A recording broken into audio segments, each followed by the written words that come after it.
LG cooking ক্লাছত আপোনালোক সবকে স্বাগতম জনাইছো আজি আমি এটা নতুন ৰেচিপি শিকিবলৈ ওলাইছো তো ৰেচিপিটো বহুত ফেমাস হয় আৰু এইটো সিজনত নিউ ইয়াৰ সিজনত এটা মোস্ট ডিমান্ডেবল ৰেচিপি হয় আপোনালোকে নামটো মই কৈ দিও আমি আজি বনাম তন্দুৰী চিকেন তো তন্দুৰী চিকেন বনাবলৈ কি কি ইনগ্ৰেডিয়েন্টছ আমাৰ দৰকাৰ হৈছে আহক আমি এবাৰ চাই লওঁ তন্দুৰী চিকেন বনাবৰ কাৰণে আমাক প্ৰথমতে লাগিব চিকেন মই 1 কেজি চিকেন লৈছো যোনটো মই তন্দুৰী পিসেছত কাটি লৈছো তাৰ লগত লাগিব আমাক জিঞ্জাৰ গাৰ্লিক পেষ্ট ইয়াৰ মই 2 টেবলস্পুন জিঞ্জাৰ গাৰ্লিক পেষ্ট লৈছো salt as per taste dry masalas লৈছো মই জিৰা পাউডাৰ ধনিয়া পাউডাৰ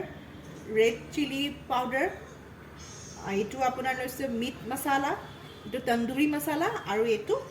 আপোনাৰ black pepper আৰু ইয়াৰ লগত আপুনি এড কৰিব পাৰে চাট মছলা as per taste আৰু মই মেৰিনেশনৰ কাৰণে যোনটো বাইন্ডিঙৰ কাৰণে লৈছো হাংকাৰ জেনাৰেলি হাংকাৰটো পোৱা নাযায় তো মই কি কৰিলো এটো জিমানটো আমাৰ নৰমাল কাৰ্ড হয় তাৰপৰ পানীটো স্কুইজ কৰি উলিয়াই জাস্ট লাইক আ বল তো এটো লাগিব তাৰ লগতে লাগিব আমাক লেমন জুস যোনটো 2 টেবলস্পুন লেমন জুস লো আৰু as per requirement food colour আহক আমি গুটেখিনি মেৰিনেট কৰি পেলাই লওঁ এয়া আমি এনেকৈ মেৰিনেট কৰি ললো তো গুটে ইনগ্ৰেডিয়েন্টস খিনি দি আৰু মই এটো ৰাখি মিনিমাম 2 আৱাৰ্স তো তাকে যদি বেছি আপোনালোকে ৰাখিব পাৰে ভাল হয় কাৰণ মছলাখিনি পুৰা ধুনিয়াকৈ ঘুমাব লাগিব আপোনালোকে এটা বস্তু শিওৰ কৰিব যে তাত যেটো কাৰ্ড আপোনালোকে ইউজ কৰে তাত পানী একেবাৰে থাকিব নালাগে তো এইটো আহক মই এটা ৰেষ্ট কৰিবলৈ দিওঁ বাকিখিনি প্ৰসেস মই আপোনাক দেখাই আছো এয়া আমি মেৰিনেট কৰি থৈছিলো যে এক্স্যাক্টলি আফটাৰ 3 আৱাৰ্স মই তো উলিয়াইছো এতিয়া মই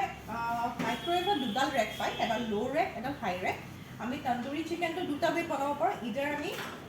এটা মোটৰাইজ ৰোটেচৰি থাকে আমাৰ হেডালটো আমি বনাব পাৰো অৰ এলস মই এতিয়া ৰেকত বনাম তো ৰেকত মই ধুনিয়াকৈ প্লেস কৰি লম আৰু মই টেম্পাৰেচাৰটো আপোনাক মই সেট কৰি প্লাই দেখুৱাম এতিয়া এনেকৈ মই এৰেঞ্জ কৰি ললো এতিয়া মই কি কৰিম মাইক্ৰৱেভতে জাস্ট মই এনেকৈ সোমোৱালো টেম্পাৰেচাৰটো দিব লাগিব গ্ৰিল কম্বিনেশন মোডত বনাইছো মই তো মাইক্ৰো আৰু গ্ৰিল কম্বিনেশন তো মই মাইক্ৰো গ্ৰিল কম্বিনেশনত দিম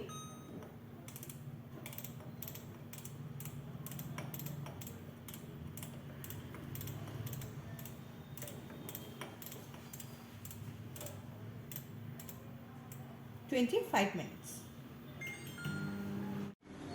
এয়া সব আমাৰ গৰম গৰম তন্দুৰী চিকেন ৰেডি